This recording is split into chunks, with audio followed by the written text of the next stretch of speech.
अस्सलाम वालेकुम नाजरीन, मैं हूँ रामीन सैयद और आप देख रहे हैं प्रोग्राम ज़ेरे बहस। नाजरीन, नवाज शरीफ साहब कल कुछ अरसे बाद मंजर-ए-आम पर आए और जो तकरीर की उसकी एक ख़ास बात ये थी कि इससे पहले जब जब उन्होंने तकरीर की तो मुझे क्यों निकाला का गिला उन्होंने हमेशा सिस्टम से किया, मगर कल की तकरीर में उन्होंने अवाम से भी एक गिला कर दिया और वो गिला था कि मुझे क्यों निकालने दिया गया, मुझे निकालने पर आवाम ने कोई आवाज़ क्यों ना उठाई।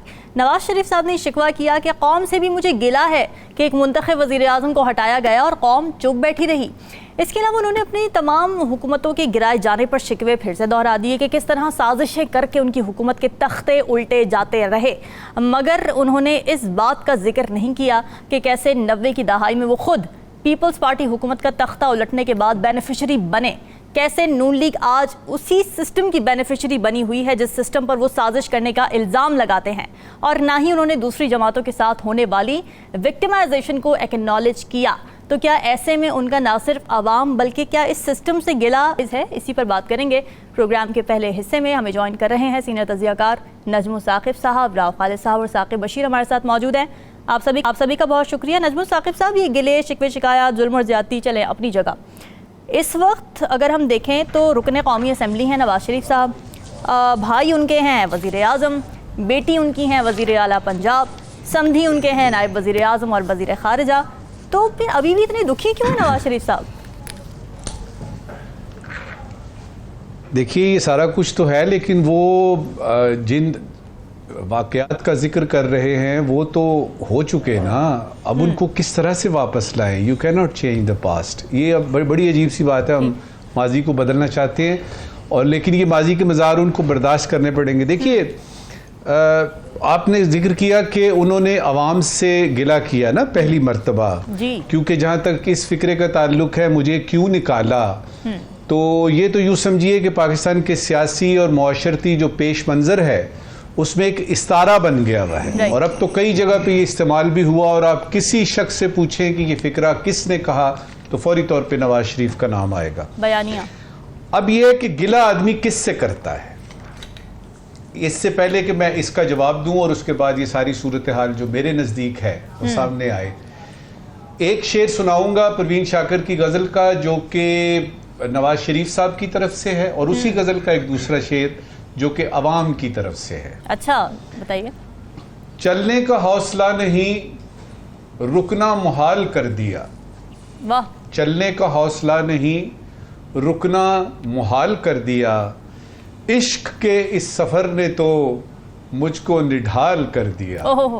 और जो उन्होंने गिला किया है, मुद्दतों बाद उसने आज मुझसे कोई गिला किया। मुद्दतों बाद उसने आज मुझसे कोई गिला किया।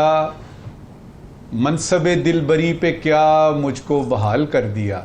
अब जो गिला उन्होंने किया है अवाम से, अब मैं सोच रहा था कि इसका जवाब कौन देगा। तो चूंकि कुछ समझ नहीं आई कि अवाम की तरफ से कौन जवाब देगा, तो सोचा कि खुद ही जवाब दे लेते हैं। बड़ा अच्छा जवाब है। देखिए, अवाम का जहां तक ताल्लुक है, उन्होंने अवाम ने आपको 3 मरतबा, 1 2 3 मरतबा पाकिस्तान के सबसे बड़े मनसबे आला पे आपको बराजमान किया। ये अवाम ने किया। ठीक है। अब जिन्होंने निकाला या जिन साजिशों की वजह से आपको निकाला गया या जो कुछ हालात थे, उसमें तो अवाम का कोई लेना देना नहीं है ना। असल में गिला जो है ना वो अवाम का भी बनता है। वो इस तरह से कि जब भी बात हुई, कोई मुसीबत पड़ी, तो आप तो हमें छोड़ के चले जाते थे। आप तो अगले दिन पता लगता था या सऊदी अरेबिया चले गए या आप लंदन की तरफ चले गए, आप हमें छोड़ जाते थे। तो ये जो फिराक की हालत है, ये जो एक मुसलसल हिजर की हालत है, ये तो अवाम को आपने बख्शी। ठीक। अच्छा, जहां तक आपकी तरक्की का ताल्लुक है, आपने बड़ा अच्छा बोला कि अगर समधी जो है वो नायब वजीर आज़म है, वजीर ख़ारिजा है, भाई जो है वो वजीर आज़म है मुल्क का, बिटिया जो है वो चीफ मिनिस्टर है पाकिस्तान के सबसे बड़े सूबे की, तो बाकी क्या रह जाता है? तो अभी और क्या चाहिए आपको? किस तरीके से आपके उस माजी के जो मज़ार हैं उनका अजाला किया जाए? मेरा ये ख्याल है अपना ज़ाती, मेरा तज्जिया ये कहता है कि माजी में जो कुछ हो चुका वो उसको अभी हमें पसे पुश्त रखना चाहिए, भूल जाना चाहिए। देखना यह है कि हाल में आप अपने अवाम के लिए जिसमें आपकी अभी भी बहुत मकबूलियत है, अभी भी नवाज शरीफ साहब आप पाकिस्तान के मकबूल तरीन लीडर्स में से हैं।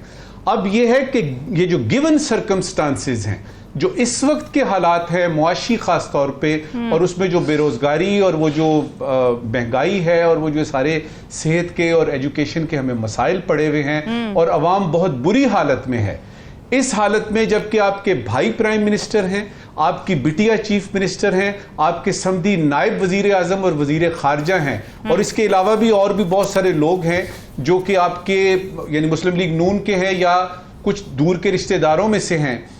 आप इस वक्त अवाम के लिए क्या कर सकते हैं? वो ठीक है मुश्किल हालात हैं, अपनी बात इस पे ख़त्म करूंगा कि मैं इस काबिल तो नहीं हूं कि नवाज शरीफ साहब को कोई मशवरा दे सकूं या उनको कोई बात कर सकूं, क्योंकि माशाल्लाह वो बहुत जीरक सियासतदान है, माशाल्लाह वो जहां दीदा है उनकी दूर तक नजर जाती है।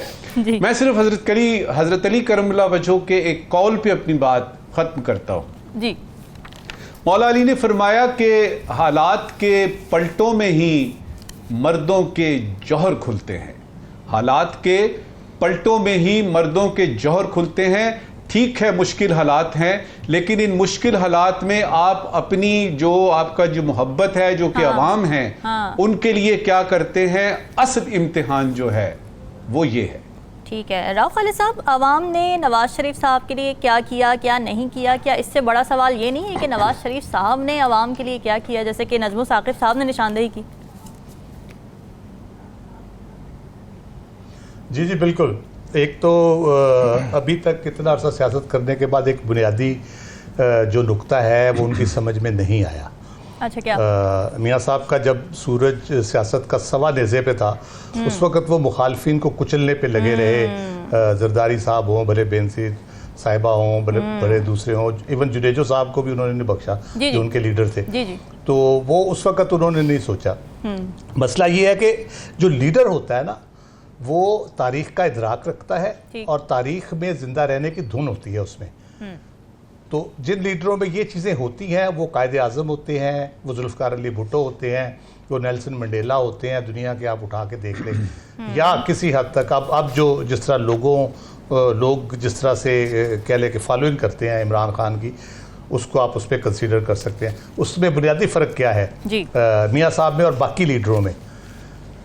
जो लीडर होता है, जो सही मानों में जिस पे अवाम ट्रस्ट भी करते हैं और अवाम उसके पीछे भी चलना चाहते हैं, वो अवाम में शऊर बांटता है। वो अवाम में लैपटॉप, मोटरवेज, कर्ज और ये इस किस्म की चीज़ें नहीं बांटता। अच्छा। आपने अगर शऊर बांटा होता अवाम में, लोगों में, कौम उसी तरह खड़ी होती जिस तरह वो 10 अप्रैल 11 अप्रैल को खड़ी हुई थी इमरान खान के साथ, या 8 फरवरी को जिस तरह उसने वोट दिया। अच्छा। आपने समझा कि मैंने लैपटॉप बांट दिए, मैंने मोटरवेज बना दी, और जिसका जिक्र आप बार बार करते हैं, और मैंने ये लोगों को आसान कर्ज दे दिए, तालिब इल्मों को, फलां को दे दिया। मैं ट्रेडिशनली, मेरी फैमिली 70s 80s 90s में बड़ी पीपल्स पार्टी की अभी भी है सपोर्टर थी बड़ी throughout, but my mother was a big fan of Nawaz Sharif. और उसकी वाहिद वजह ये थी कि हाउस बिल्डिंग का आपने लोन लिया था 92 में, उन्होंने बेवाओं को वो लोन माफ कर दिया। तो वो बड़ी खुश थी इस बात पे कि नवाज शरीफ ने बड़ा अच्छा काम किया। तो लोग इस तरह की चीजें जब करते हैं, आप लोग यकीनन आपको पसंद करते हैं, लेकिन वो फिर उम्मीद भी लगाते हैं। वो दिल मांगे मोर वाली बात हो जाती है फिर कि अब इसने कर्ज माफ किया, अब ये लैपटॉप दे के इसके पैसे भी माफ हो जाएंगे, अब कर्ज मिलेगा उसके पैसे भी माफ हो जाएंगे, लैपटॉप हमें मुफ्त में मिल जाएंगे। क्या हल करेंगे? दिल मांगे मोर, दिल मांगे बेसिक राइट्स। यही बात है। आप जब कौम को शऊर देंगे, तालीम देंगे, तो वो अपने मसाइल का हल भी ढूंढेंगे, आपकी सपोर्ट भी करेंगे, आपके पीछे भी खड़े होंगे। लोगों को जब आप बेवकूफ़ समझते हैं ना, और समझते हैं कि शायद आप इस तरह करके उनको गिमिक्स करके, पॉलिटिकल गिमिक्स करके आप दूसरों को बुरा भला कह के अपनी गुड्डी चढ़ा लेंगे, तो वो काम नहीं चलता। इस तरह से अवाम के दिल नहीं, ना लालच से ना खौफ से नहीं जीते जा सकते। ख़ासतौर पे खौफ अगर डरा धमका के अगर आप करेंगे, तो वो खौफ की ऐनक से जब बंदा देखता है तो उसको नफरत ही फिर उसमें फ़रोग पाती है, नफरत ही उसमें बढ़ती है। ना आप अपीयरेंस से अपने आप को कुछ कर सकते। मुझे बड़ा मज़े का याद आ रहा है, फ़रिया नकवी का, हमारे यहाँ लीडरान को बड़ा शौक़ है ब्रांडेड सूट शूट पहनने का और चीज़ें करने का। तो उन्होंने कहा था कि शक्ल की लिबास की बसात क्या, शक्ल की लिबास की बसात क्या, कलाम कर पता चले तू कौन है।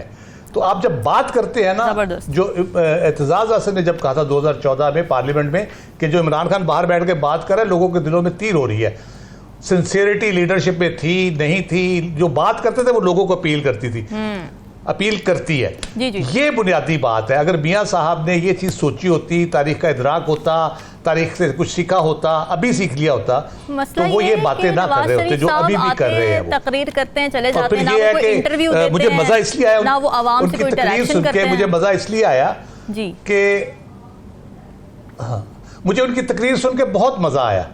और आपको उस वक्त बहुत मजा आता है ऐसी बातें सुन के जब आपको पूरा सच पता हो। हाँ, आप ज्यादा लुत्फ लेते हैं ऐसी गुफ्तगू का जिसमें आधा सच बताया जा रहा होता है। तो इसलिए मेरा ख्याल है उनको ये इदराक करना चाहिए कि बिल्कुल डिफरेंट दौर है, मुख्तलिफ ज़माना हो गया है, मुख्तलिफ नस्ल है इस वक्त पाकिस्तान में, दुनिया तब्दील हो रही है। तो वो उन्हीं चीज़ों में अगर आप वैसे भी आप एक कॉमन सेंस की बात है, आप चल के देखें, आप पीछे मुड़ के देख के चल के देखें जरा, आप ठुड्डा खाएंगे गिर जाएंगे। आपको सामने फोकस रखना होता है, दूर तक दूर अंदेश होता है लीडर वो नहीं होता जो पीछे देखता रहे कि जी 1993 में क्या हुआ और 1997 में क्या हुआ।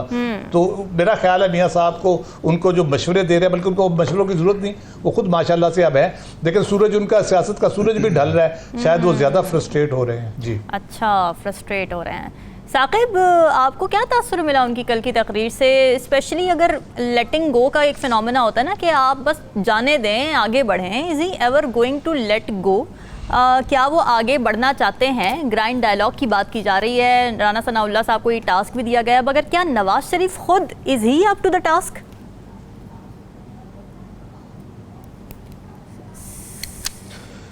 एक तो नवाज शरीफ साहब जो है उनकी जो सियासी लाइफ है वो बहुत तवील है। मतलब 80s से वो सियासत में आए, पहले वज़ीर आला बने, फिर पाकिस्तान की हिस्ट्री में 3 दफ़ा जो वज़ीर आज़म रहे हैं वो सिर्फ एक नवाज शरीफ ही हैं।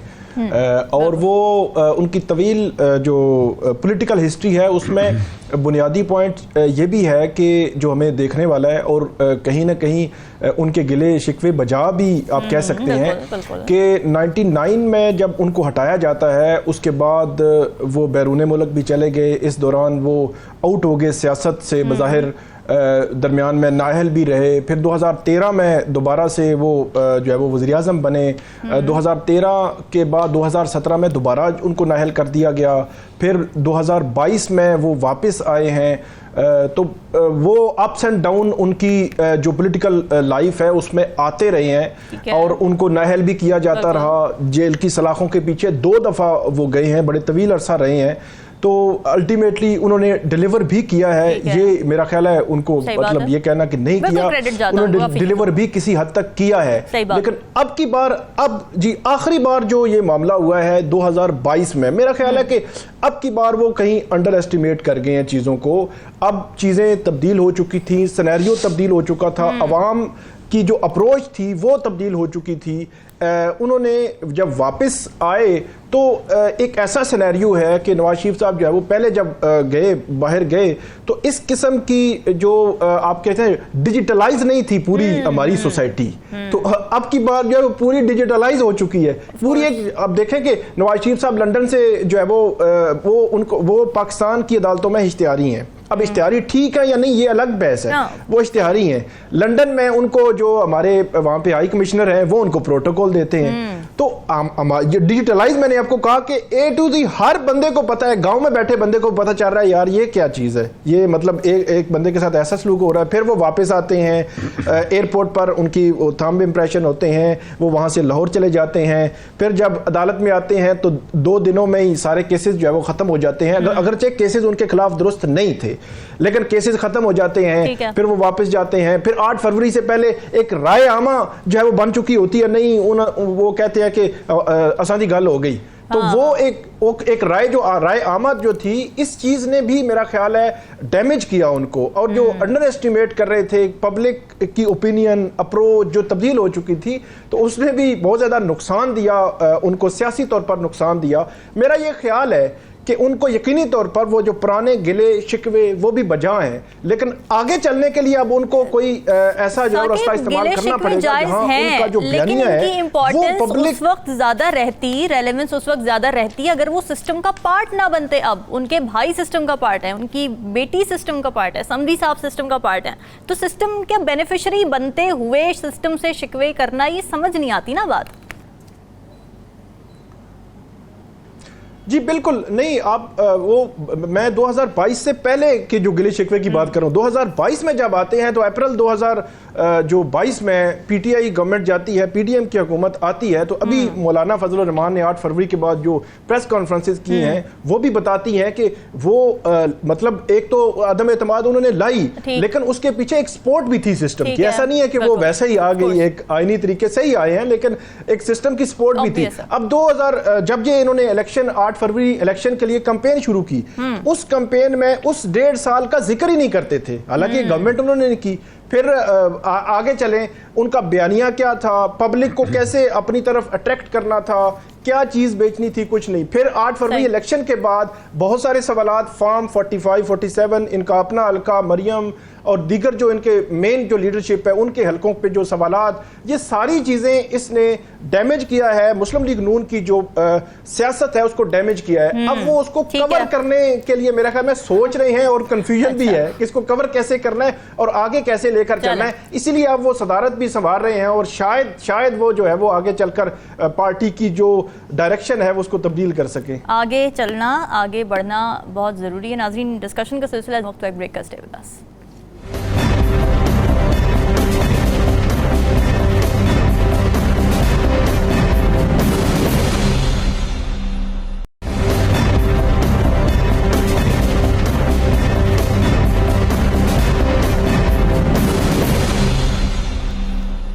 वेलकम बैक नाज़रीन। किर्गिस्तान में गैर मुल्की तालिब इल्मों को जिस तरह रेसिज्म का निशाना बनाया गया वो सबने देखा, बड़े अफसोसनाक मनाजिर देखने में आए। पाकिस्तान के मुतासरा तालिब इल्मों की वतन वापसी का सिलसिला कल रात से शुरू हो चुका है।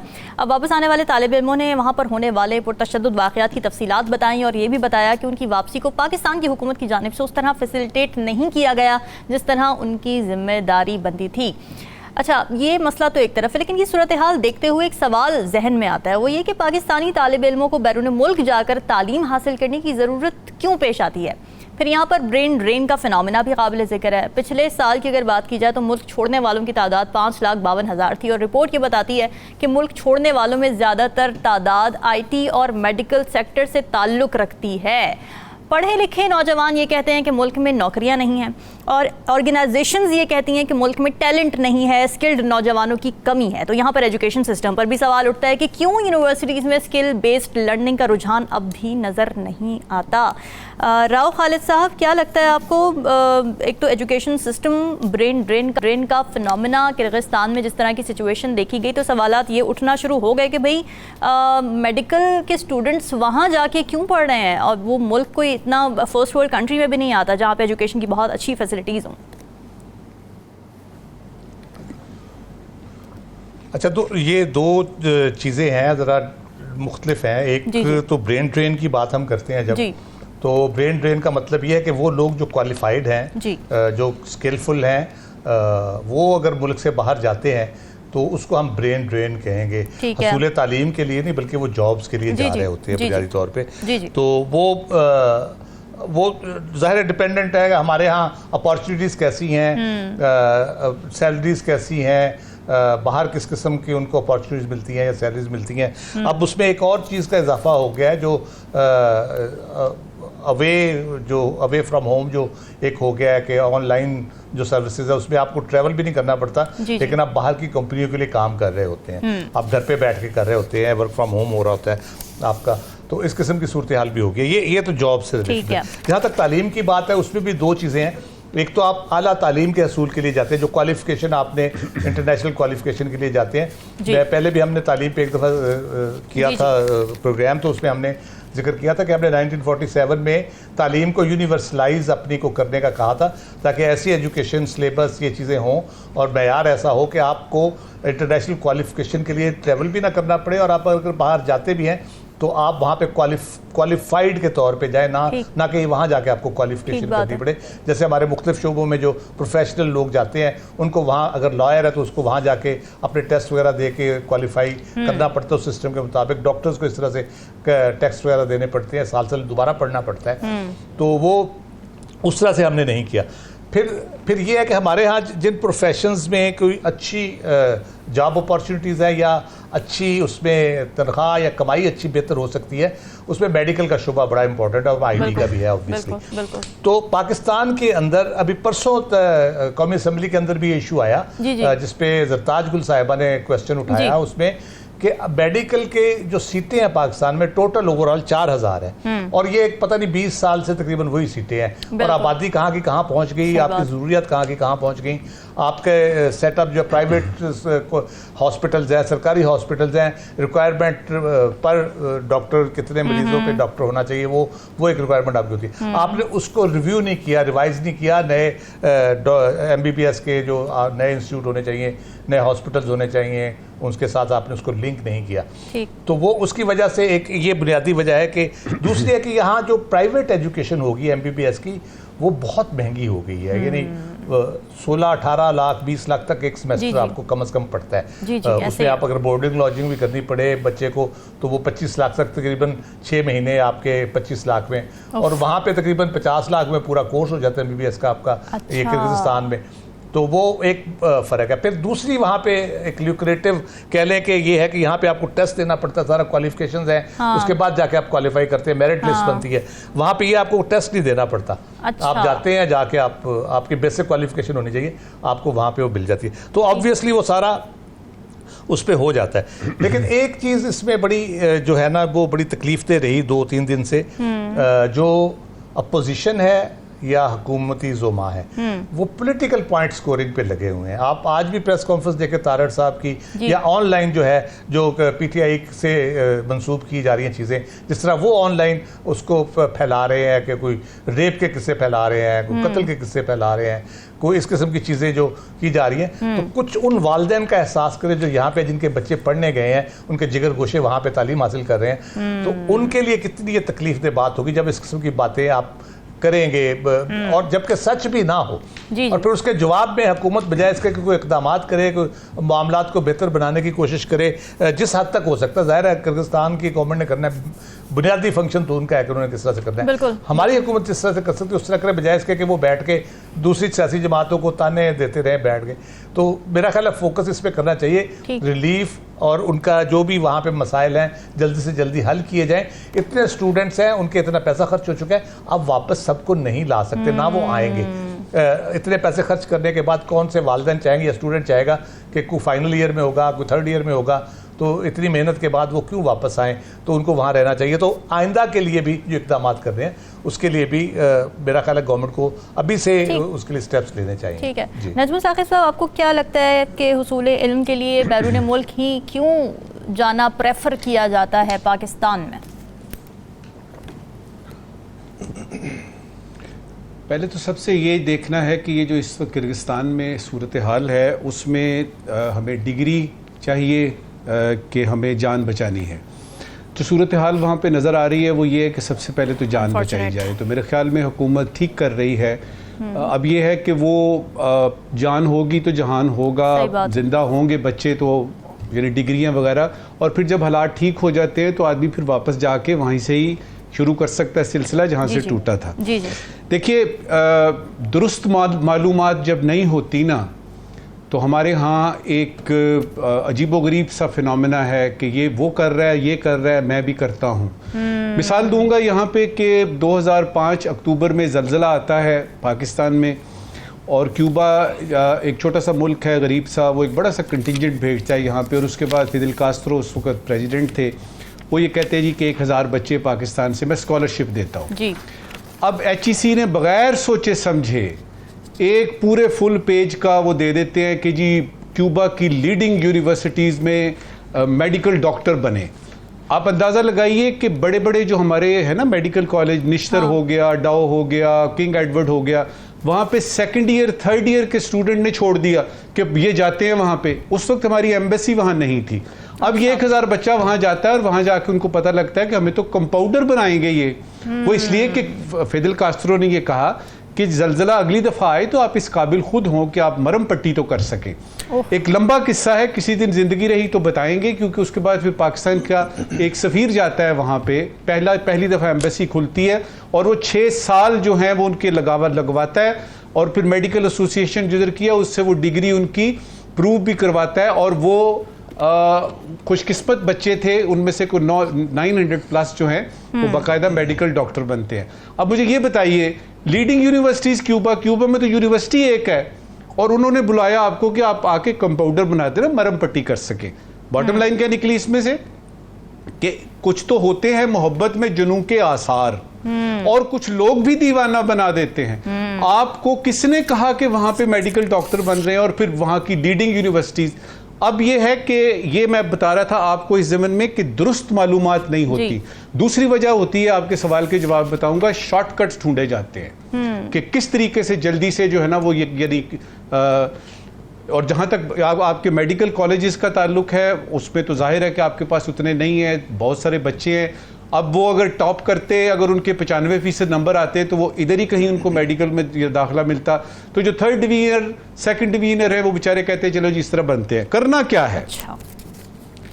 आपने तालीम की तरफ तवज्जो देनी है, जो भी हुकूमत है उसने तालीम की तरफ तवज्जो देनी है और उसमें पॉलिसी बना लेना ही काफ़ी नहीं होता, उस पर अमल दरामद भी करना पड़ता है।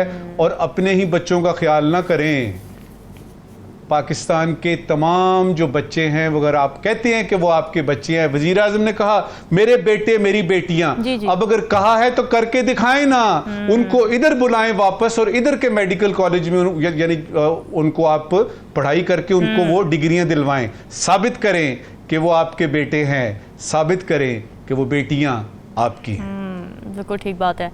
साकिब, किर्गिस्तान में अमन व अमान का जो मसला क्रिएट हुआ है लोकल्स और फॉरेनर्स के दरमियान, स्टूडेंट्स के दरमियान, ये कंट्रोल करने में किर्गिस्तान की हुकूमत क्यों नाकाम नज़र आ रही है अब तक? नहीं, अब तक की इतला के मुताबिक तो वो काफ़ी हद तक उन्होंने कंट्रोल कर लिया है। अब ऐसा नहीं है कि इस वक्त भी वहाँ पे हालात उसी तरह ही कशीदा है या उसी तरह ही जो है वो जो गैर मुल्की स्टूडेंट्स हैं उन पर हमले जो है वो हो रहे हैं। जी। अच्छा। वहाँ एक खौफ की फिजा बहरहाल है। अभी भी जो है वो इनसिक्योर फील कर रहे हैं जो गैर मुल्की स्टूडेंट्स हैं, लेकिन अब काफ़ी हद तक उन्होंने इस पर काबू पा लिया है। बल्कि जो किर्गिस्तान की जो हुकूमत है, जो वजारत ख़ारजा है, उनकी जानिब से पाकिस्तानी हुकूमत को यकीन दहानी कराई गई है कि इस हवाले से वो तहकीकात करके जो इसमें जो लोग मुलविस हैं उनके खिलाफ कार्रवाई भी करेंगे। ठीक है। जो बात हम कर रहे हैं कि उसूल इल्म के लिए बैरून मुल्क जाने क्यों जो है वो उसको प्रायोरिटी देते हैं हमारे यहाँ जो लोग हैं। किर्गिस्तान की अगर बात करें तो यहाँ की आबादी 70 लाख जो है वो बताई जाती है और 15 लाख लोग किर्गिस्तान के दूसरे ममालिक में रोज़गार के लिए जाते हैं। तो बड़ा छोटा सा जो है वो मुल्क है, आबादी बहुत कम है। और इसमें जो पाकिस्तानी है स्टूडेंट्स वो 12,000 उनकी तादाद जो है वो बताई जाती है। अब जो मेडिकल के स्टूडेंट्स हैं उसमें अगर ये मवाजना किया जाए कि यहाँ बेहतर तालीम दी जा रही है या वहाँ पे है, तो इसका जवाब ये है कि पाकिस्तान में बेहतरीन जो है वो तालीम का मयार सबसे बेस्ट जा रहा है। कि गुज़श्ता साल जो यहाँ पे जो उसका जो मेरिट था वो 93.6 टॉप जो था उस पर, और जो सबसे लो था वो 91.2 था। ठीक है। तो इससे आप अंदाजा लगा लें। और दूसरा जो किर्गिस्तान में, जिस तरह राव साहब ने बताया कि वहाँ पे आपको मेडिकल कॉलेज में जो है वो दाखिला लेना आसान है। पाकिस्तानी जाते हैं, कोई टेस्ट नहीं है, FSC में आपने 60% मार्क्स लिए, आप जो है वो एडमिट हो जाएंगे। और सबसे जो इम्पोर्टेंट बात यह है कि 2020 का ये आया है कि पाकिस्तान मेडिकल काउंसिल ने जो किर्गिस्तान की जो मेडिकल यूनिवर्सिटीज़ हैं उनको ब्लैक लिस्ट किया। और ब्लैक लिस्ट इस बुनियाद पे किया कि उनकी एक्रीडेशन ही नहीं थी। वो एक्रीडेशन फिर उनको, क्योंकि वो कायदो ज़वाबत जो मेडिकल स्टूडेंट्स या यूनिवर्सिटीज़ के लिए हैं उनको फॉलो नहीं कर रहे थे, तो उनके लिए उन्होंने फिर एक्रीडेशन का निज़ाम जो है वो वज़ा किया। फिर एक और बात बड़ी इंपॉर्टेंट है कि जो वज़ीर कानून है आज़म नज़ीर तारड़, कुछ अर्सा कबल उन्होंने भी एक जगह पे ये बात की थी कि बाज़ जो हमारे लोग हैं उनके पास किर्गिस्तान की मेडिकल यूनिवर्सिटीज़ की डिग्रीज मौजूद हैं, लेकिन अच्छा। उनके जो पासपोर्ट है उनका ट्रैवलिंग नहीं है, मतलब उनका क़याम जो है वो साबित ही नहीं है। तो इसका मतलब ये हुआ कि जो 2 नंबर तरीके से भी वो वहाँ से डिग्रीज जो है बन रही हैं। अच्छा।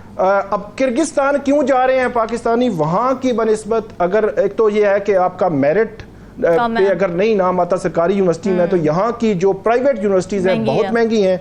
दूसरे नंबर पे वहाँ पे फिर जाके वो अपना दाखिले ले लेते हैं।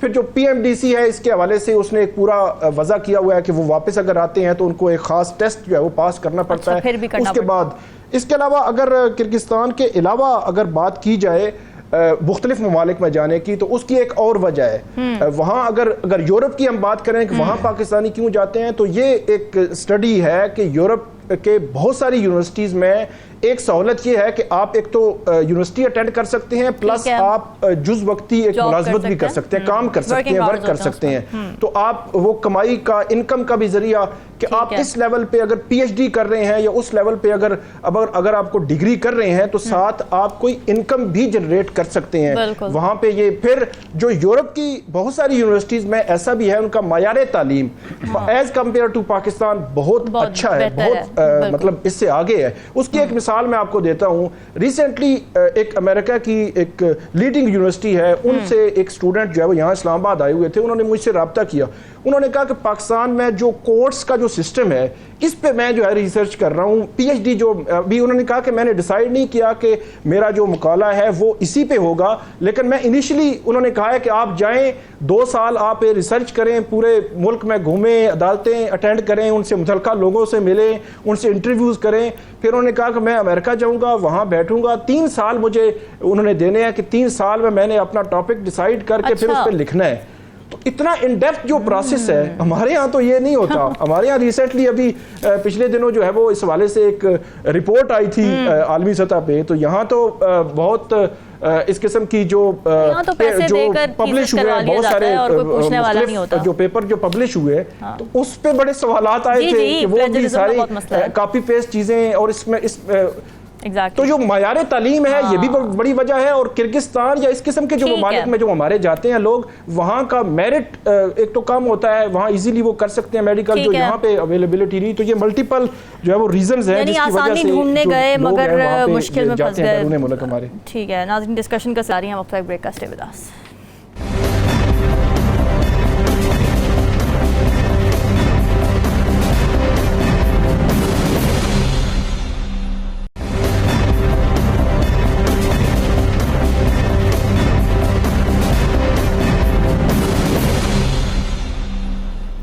वेलकम बैक नाजरीन। पंजाब डेफेमेशन बिल 2024 सूबा असेंबली में पेश किया गया है और ये बिल कहता ये है कि अगर कोई सोशल मीडिया, प्रिंट मीडिया या इलेक्ट्रॉनिक मीडिया या फिर रेडियो और दीगर जो कम्युनिकेशन के ज़राए हैं उसके ज़रिए जारी होने वाली ख़बरों, तबसरों यानी व्लॉग्स भी इसके अंदर शामिल किए गए हैं। इन तमाम चीज़ों में जानबूझकर सियाक़ व सबाक़ से हट कर मालूमात दे या किसी की किरदार कुशी यानी कैरेक्टर असैसिनेशन करे, बहतान लगाए या फिर ब्लैक मेलिंग का अंसर इस्तेमाल करे, तो उसके खिलाफ मुतासिरा फरीक यानी जिसके खिलाफ ये बातें की गई हों वो इस प्रपोज्ड बिल के सेक्शन 11 के तहत मुकदमा दर्ज करवा सकेगा। फिर हुकूमत ये कहती है कि हद तक इज़्ज़त कानून में तब्दीली का मकसद किसी शख्स की ज़ातियात में दखल अंदाजी करने और उसके अवामी तासुर को नुकसान पहुँचाने वाली झूठी खबरों का तदारुक करना है। पंजाब असेंबली में जो अपोजिशन जमातें हैं वो इस बिल से इख्तलाफ कर रही हैं और सहाफ़ती तंजीमों ने भी इस प्रपोज्ड बिल को रद्द करते हुए ये मुतालबा किया है कि हुकूमत पंजाब तमाम मुतालिका स्टेक होल्डर से मुशावरत करे और इसके बाद इसे असेंबली में पेश करे, क्योंकि ये ना सिर्फ आज़ादी सहाफ़त बल्कि आज़ादी इजहार राय पर भी हमला है। नज़मुल साकिब साहब, डेफेमेशन के हवाले से ऑलरेडी कानून मौजूद है, दफ़ा है पाकिस्तान की ताज़ीरात की 499, वो ऑलरेडी सब कुछ डिफ़ाइन कर देती है कि डेफेमेशन का केस किसके खिलाफ बनता है, कौन कंप्लेन कर सकता है। तो फिर ये नया कानून लाने की क्यों ज़रूरत पड़ी?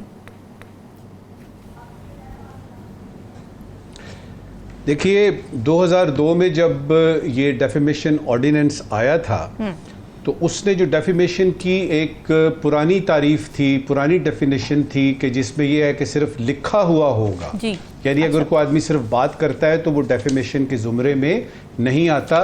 सिर्फ अगर उसको पब्लिश किया जाता है फिर ऑन किया जाता है, तो 2002 के ऑर्डिनेंस ने हमें तफसील बता दी सारी। उसमें यहाँ तक हुआ कि अगर कोई ज़बानी भी बोलता है, अगर कोई वायरल करता है, यानी विजुअल्स के जरिए अगर किसी की हद तक इज्जत होती है, तो वो भी इसमें शामिल है। अच्छा। बहुत डिटेल के साथ उसमें तरीक़ाकार वज़ा किया गया कि ओनस ऑफ प्रूफ जो है वो उस पे है, जो कि यानी कर रहा है, केस कर रहा है, और उसने साबित करना है कि जी ये वाकई मेरी इज्जत पे हर्फ आया है। उसके बाद पीका हमारे पास है। मैं हैरान इस बात पे हो रहा हूं कि ये हैं जो कि नेशनल लेवल के आपके पास 2 कवानीन मौजूद हैं ऑलरेडी, एक ही सब्जेक्ट से डील करते हैं, डिटेल बताई जा चुकी है। ये पंजाब में करने की वजह तस्मिया क्या बनती है, मुझे ज़ाती तौर पे यकीन कीजिएगा मुझे नहीं पता। और अगर कल को पंजाब में ये होता है तो फिर सिंध को कौन रोकेगा? तो KPK में भी अगर इस तरह का हो गया कि हर वो कानून जो पंजाब के बारे में है उसको यानी हम नहीं मानते और फलाना, ये रौ क्या बनने लगी है?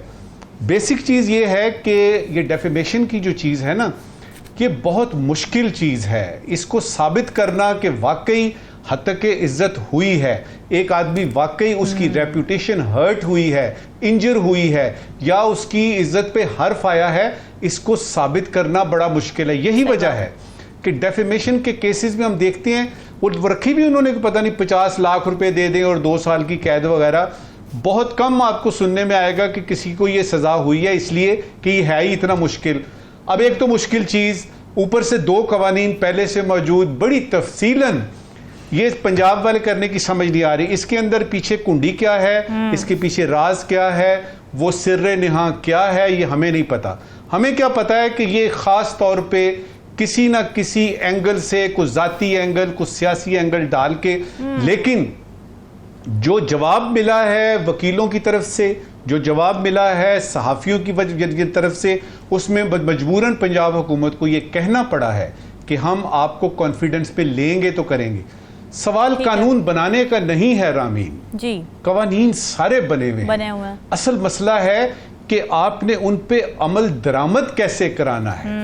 अमल दरामद करा लीजिए तो एक छोटा सा कानून भी जो है, और चूंकि सबको पता है कि यार ये तो बड़ा मुश्किल है, इसीलिए हर किसी की जबान है, जबान दराजियों की मिसालें हर रोज आप कोई टीवी चैनल खोल लीजिए, सबको पता है कि, और हत्ता के नैब के जो आपके केसेस हैं ना, जिसमें कि करप्शन वगैरह ये वो, उसमें भी लोगों को पता है कि ज्यादा से ज्यादा ये होगा 1 अरब की बात है ना, तो मैं 10 करोड़ दे दूंगा, माफी मिल जाएगी। फिर उसके बाद ये सुप्रीम कोर्ट में चला जाऊंगा, किसी बड़ी कोर्ट में चला जाऊंगा, माफी मांग लूंगा, माफी मिल जाएगी। अमल दरामद की बात है, कानून साजी की नहीं है। कानून आपके पास मौजूद हैं, उन पे अमल दरामद कराने की कोई ऐसा रास्ता ढूंढिए। और फिर उसके बाद आखिरी बात इस वक्त की कि जब कानून लागू करें तो अमीर पे भी वही हो और गरीब पे भी हो। ये सबसे इम्पोर्टेंट बात है। राव खालिद साहब, नून लीग क्रिटिसाइज करती रही PTI की हुकूमत के दौर में, जब पीका ऑर्डिनेंस आया, ड्रैकोनियन लॉ, काला कानून कहा गया उसे। अब खुद नून लीग ऐसे बिल्स लेकर आ रही है जो कि बॉर्डर लाइन सेंसरशिप के जुमरे में आते हैं। जी बिल्कुल, ये तो मसले मसाइल हमारे हैं कि हम अच्छा, इनके कोई लॉजिक नहीं मुझे समझ आ रही वैसे अभी तक। अच्छा। जितनी भी अटेम्प्ट्स की गई हैं अब तक, 2002 के ऑर्डिनेंस से लेके अब तक जितनी अटेम्प्ट्स के, पीका लॉ हो गया, साइबर क्राइम है, डेफेमेशन है। साइबर क्राइम की तो चलो किसी हद तक आती है कि एक नई चीज़ आ गई, उसमें आप करें, लेकिन उसको भी आप पुराने कानून को अमेंड करके उसमें वो चीज़ें आप डाल सकते थे। आपने जैसे मेंशन किया 499 से 502 तक PPC की जो दफात है वो केटर करती है इन सारी चीज़ों को। सिविल और क्रिमिनल डेफेमेशन जो है उसको केटर करती है, उसकी वजाहत है, उसकी चीज़ें हैं सारी। मसला ये है कि अगर अदालतें फैसले नहीं करती तो इसमें लोगों का क्या कसूर है? आप अदालत में जाए, टाइमली फैसले ले, तो इसका मतलब ये हुआ कि अगर वो फैसले नहीं हो रहे या उसका कोई नतीजा नहीं निकल रहा उस कानून की इम्प्लीमेंटेशन का, तो उसका मतलब ये है कि आप कानून बदल देंगे, नया कानून ले आएंगे। तो ये कत्ल के मुकदमे भी 30-30 साल इसी तरह रहते हैं, ज़मीनों के भी रहते हैं, तो सारे कानून फिर बदल दें, सबको नए हर 6 महीने पर नया कानून ले आएंगे। जी पुराना कानून काम नहीं कर रहा, उस पर फैसले नहीं हो रहे, तो हम नया कानून लेके आएंगे। कौन सी ऐसी चीज़ चेंज हुई है कि आप नया ये बयानात जो हैं, मैं बयानात, अगर आपको पता है क्रिमिनल जो भी केसेस होते हैं, डेफेमेशन हो भले जो भी हो, उस टाइम बाउंड नहीं होते, उनके लिए कोई टाइम लिमिट नहीं होती। अगर 10 साल के बाद भी पता चल गया किसी क्राइम का तो 10 साल बाद भी केस हो सकता है। तो इन जितने सियासतदान हैं जो इन्होंने बयान दिए हुए हैं, जो बातें की हुई एक दूसरे के बारे में, जो पब्लिश हुई हैं, ये सारे जेल में होंगे और 80-80 साल बाहर नहीं आएंगे अगर इसको इम्प्लीमेंट आप कर दें। लेकिन मकसद ये नहीं है, रोकना नहीं है, मकसद ये नहीं है। मकसद है कि कोई ऐसी चीज़ बनाओ जिससे आपको जो misuse of Najeeb Saqib sahab ने बात की उसकी इम्प्लीमेंटेशन की। मैं बात करता हूँ हमारी सोसाइटी में मिस यूज सबसे ज़्यादा है लॉ का। इम्प्लीमेंटेशन का तो हमेशा से प्रॉब्लम रहा है, वो उससे मसला हल नहीं होगा जब तक इम्प्लीमेंट नहीं करेंगे। हमारे यहाँ मिस यूज बहुत है। हम क्यों नैब लॉ को आप कहते हैं पॉलिटिकल इंजीनियरिंग के लिए इस्तेमाल होता है, क्योंकि मिस यूज आप करते हैं। इससे जितने कवानीन ये आते हैं ये मिस यूज होते हैं, ये पॉलिटिकल रीजंस होती हैं इनके लाने की। पॉलिटिकल अपोनेंट्स को दबाना होता है, उनको तंग करना होता है, उनकी हमदर्दियाँ ख़त्म करानी होती हैं सर्टन बंदे से, सर्टन पार्टी से। ये इसलिए आते हैं ये कवानीन, ये इनका। और ये मिस यूज जब तक होते रहेंगे, आप जितने मर्जी कवानीन ले और इम्प्लीमेंट नहीं होंगे तो फ़ायदा ही कोई नहीं। आप करते रहे इस तरह से, तो इस तरह कानून का अंबार लगाने से कोई फ़ायदा नहीं है। आप बताएं जी ये चीज़ है, ये इस तरह से होगा। अब आप पहले तो आपके जो मुकदमात के अंबार लगे पड़े हैं यहाँ पे, फैसले नहीं हो रहे। अब नए कवानीन, फिर नई अदालतें बनाएंगे क्या? उसके लिए मजीद केसेस आ जाएंगे, फिर उनका फैसला नहीं होगा। तो फ़ायदा क्या है इसका? पहले ये ज़रा समझाया जाए कि इसका फ़ायदा क्या होगा। हुकूमत को फ़ायदा होगा, अवाम को फ़ायदा होगा, या किसी ख़ास ग्रोह को फ़ायदा होगा इसका, या किसी ख़ास ग्रोह को टाइट करने के लिए इस्तेमाल होगा। तो जी बिल्कुल ठीक है।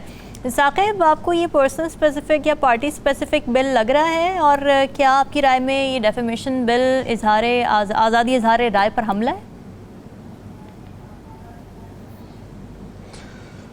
एक तो इस बिल में जो प्रोटेक्शन दी गई है, वो कहते हैं कि वज़ीर आज़म हैं, स्पीकर हैं, कायदे हिज़्ब इख्तिलाफ हैं, गवर्नर्स हैं, वज़ीर आला हैं, इन सब को जो प्रोटेक्शन दे दी गई है। और वो कहते हैं एडिटर जनरल ऑफ पाकिस्तान है, इलेक्शन कमीशन है, तो उनके ख़िलाफ़ कोई ऐसी खबर जो है वो आप करेंगे तो आप जो है वो इस बिल के तहत आपके ख़िलाफ़ जो है वो कार्रवाई होगी। मेरा ये ख्याल है कि ये जो सारे जो मैंने आपके सामने नाम लिए हैं, इनमें सारे जो वो पब्लिक ऑफिस होल्ड कर रहे होते हैं। जब पब्लिक ऑफिस आप होल्ड कर रहे हो तो फिर तनकीद और शदीद किस्म की और सख्त किस्म की तनकीद सहना जो है वो मेरा ख्याल में उनको सीखना चाहिए। इससे बेहतरी आती है हमारे माशरे में। अब जैसे जैसे जो डिजिटल वर्ल्ड में हम जो है वो इंटर हो चुके हैं, हर तरफ मतलब यह है कि अब वो दौर नहीं रहा। मतलब पुरानी जो सोच है उसको मेरे ख्याल उससे बाहर निकलना चाहिए। अब हमें डिजिटल वर्ल्ड के अंदर ही कैसे हमने आगे चलना है, कैसे दुनिया के साथ चलना है, उसी में रहना जो है वो सीखना चाहिए। ये जो फेक न्यूज़ में और तनकीद करने में भी फ़र्क है। अब इस बिल को मैं जब पढ़ रही थी तो इसमें झूठी खबरों का वर्ड बहुत ज़्यादा यूज़ किया जा रहा है। तो आपको नहीं लगता कि ये सिर्फ फेक न्यूज़ को कैटर करने के लिए है? तनकीद की जा सकती है, अभी भी गुंजाइश है। मैं आपको सिंपल सी मिसाल देता हूँ। मैं ट्विटर पे सुबह से शाम तक ट्वीट्स कर रहा होता हूँ, फैक्ट्स दे रहा होता हूँ, खबरें दे रहा होता हूँ। मुझे रोज़ाना की बुनियाद पर 100 बंदे आके तरह तरह के इल्ज़ामात लगाते हैं जिनका मेरे साथ कोई ताल्लुक नहीं।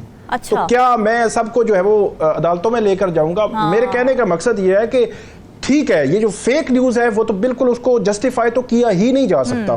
गलत एट्रीब्यूट नहीं कर नहीं सकते आप, किसी को गालम गलोच आप नहीं कर सकते, इसमें तो कोई दो राय नहीं है। लेकिन मेरा ये ख्याल है कि उन चीज़ों को आप इतना जो है इन डेप्थ ना लेकर जाएं कि पूरी सोसाइटी को ही आप उसको उनके खिलाफ जो है वो केस शुरू हो जाए और उस किस्म की सूरत हाल जो बन जाए।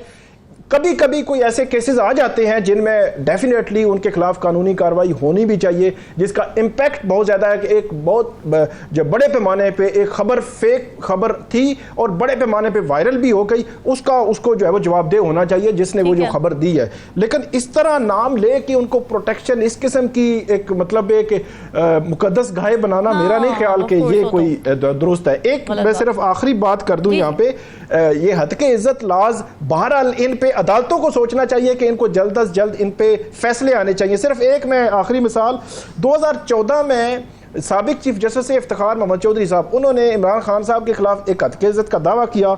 2024 अभी मार्च में उसमें फैसला आया।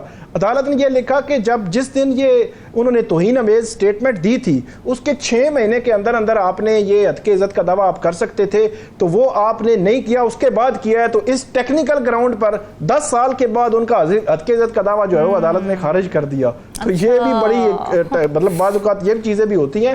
लेकिन अदालतों को, हाई कोर्ट्स को इन जो हत्के इज्जत के लॉज मौजूद हैं उनमें जल्द अज जल्द फैसले कराने के हवाले से कोई ऐसी पॉलिसी बनानी चाहिए। नए लॉज, मेरा ख्याल है इस पे तो बहुत ज़्यादा जो है वो बात होगी और होनी भी चाहिए। और सहाफ़ियों ने जो आवाज़ उठाई है, और कल ही इन्होंने अपने एजेंडे पे ही रख लिया पंजाब असम्बली में कि कल ही इसको जो है उसकी मंजूरी करवाने के हवाले से। हालांकि मुस्लिम लीग नून जब अपोजिशन में थी पीटीआई के दौर में, मैं खुद गवाह हूं कि ये जो पीका लॉज, पीका तरमीमी ऑर्डिनेंस, इनके खिलाफ सड़कों पर भी आते रहे, एहतजाज भी करते रहे, अदालतों में भी आते रहे। आज क्या जल्दी है कि आज जो है वो बगैर स्टेक होल्डर्स के मुलाकात के, उनकी मुशावरत के, उनके व्यू लिए आप जो है वो इतनी जल्दी में है और ये ऐसे जो जिसकी लाठी उसकी भैंस वाला सिनेरियो है। साकिब ये भी बताएं साथ ही कि मीडिया ऑर्गेनाइजेशंस की जानिब से भी, यूनियंस की जानिब से भी एहतजाज किया जा रहा है इसके ऊपर, तो इस हवाले से क्या मुतालिबात क्या सामने रखे जा रहे हैं? जैसे कि वो कह रहे हैं कि हमें साथ बिठाएं, स्टेक होल्डर से बात की जाए, तो इस हवाले से कुछ पंजाब हुकूमत का आया है अभी तक इस पर?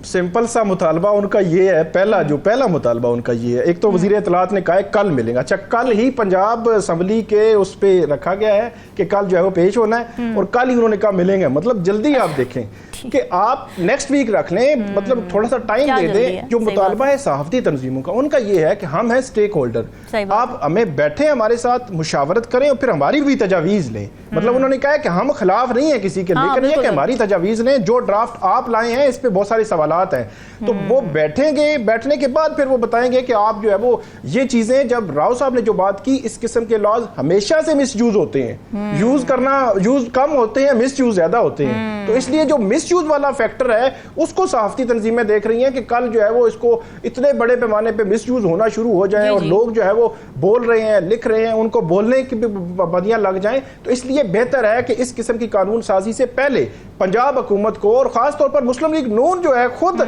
इसका मतलब ये है कि आप जब अपोजिशन में हो आप समझें कि ठीक है जी, हज़ारे राय की आज़ादी है और सारी चीज़ें हैं, और पीटीआई अगर कोई इस किस्म की कानून साजी कर रही है वो गलत है और आप उसके खिलाफ सड़कों पर आए, और खुद हुकूमत में आते ही आप इस किस्म की मरकज़ में भी इस किस्म की चीज़ें आप ला रहे हैं और सूबे में भी आप ला रहे हैं। अभी 2 माह तो हुए आपको आए हुए, तो इसलिए मेरा ये ख्याल है कि इनको देखना चाहिए कि कल अपोजिशन में भी हो सकता है इनको जाना पड़ जाए। करने वाले सहाफ़ियों को उठाना शुरू कर दिया जाता है, गायब करना शुरू कर दिया जाता है, उनको बुला के उनसे पूछताछ शुरू कर दी जाती है। तो सहाफ़ी भुगतते हैं अल्टीमेटली तो इन सारी चीज़ों को, कि वो रिपोर्ट करें ना करें, जो काम है उनका। ठीक है, नजमुल साकिब साहब, इसमें वो बुनियादी पॉइंट तो वही है। जी जी जी, बिल्कुल ठीक है, आपका पॉइंट आ गया। बुनियादी पॉइंट तो वही है ना कि वो जी जी। नजमुल साकिब साहब क्या सवालात लेकर आए आज आप नाज़रीन के लिए? रामीन, एक सवाल है और एक निहायत गैर ज़रूरी सवाल है। वतीरा बन गया है कि हर मनफी बात को बढ़ा चढ़ा के बयान किया जाए, मुस्बित खबरों को बड़ी मुश्किल से छोटी सी जगह दी जाती है। मसलन आज ही की खबर है कि आईटी जो हमारा आईटी है उसकी एक्सपोर्ट्स में 31 करोड़ डॉलर का इजाफा हुआ है, 31 करोड़ डॉलर का। ठीक है, जरूरी सवाल यह है कि मुस्बित और अच्छी खबरें ब्रेकिंग न्यूज क्यों नहीं बनती? बड़ा अहम सवाल है आज का, गैर जरूरी सवाल।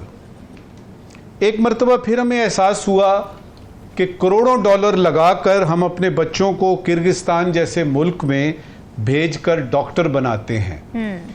निहायत गैर ज़रूरी सवाल ये है कि सेल्फ फाइनेंस बेसिस पर तुलबा और तालिबात को डॉक्टर बनाने के लिए हम अपने मुल्क में ही बंदोबस्त क्यों नहीं कर सकते? बिल्कुल ठीक है नाज़रीन, ये सवालात आपके लिए छोड़ के जा रहे हैं। फीडबैक ज़रूर दीजिएगा, हमें दीजिए। अल्लाह हाफ़िज़।